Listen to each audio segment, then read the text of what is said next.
Naam, ikiwa tarehe 6 mwezi wa 5 mwaka wa 2025.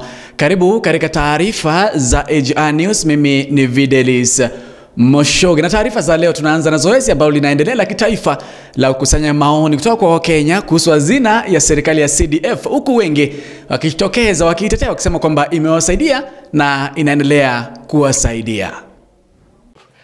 One on one we are able to access our MP anytime. Na tumeona mambo ambayo tumesaidiwa sana na CDF. Kwanza walemavu. I'm here because of the disability. People with disability have been able to access the funds so easily. Actually are given 100%. Tuenda tuiweke kwa sheria. In fact, hata ile pesa inakuja to CDF, ile percentage ni kidogo.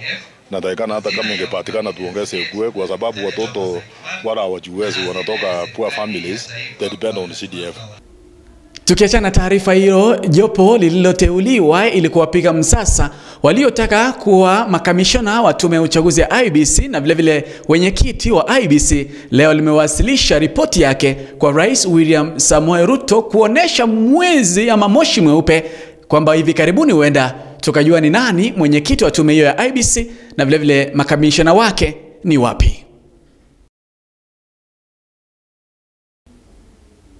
Na vile katika ngazi za kimataifa ni kwamba pale Roma huenda hivi karibuni tukajua ni nani papa wa kanisa Katoliki mpya. Ni baada ya kuzikwa kwa Papa Francisco. Kumbuka kwamba kuna zaidi ya makardinali 133 ambao wanatarajiwa kuanza kupiga kura kuanzia tarehe 7 ili tujue kwamba ni nani atachaguliwa kama papa mpya wa kanisa Katoliki. Kumbuka kwamba katika eneo la Roma tukiona moshi mweupe ni ishara kwamba wamepata papa mpya, lakini kama moshi ni mweuzi huenda labda uchaguzi tena umeenda mrama hadi wakati mwingine. Lakini hayo ni yale ambayo tunayatarajia katika ama kutoka Injili ya Roma, Vatican. Ruth Nyanchama ameandaa taarifa za biashara, atakupasha. Mimi ni Videlis Moshoge. Hujambo mpendwa na karibu katika habari za biashara.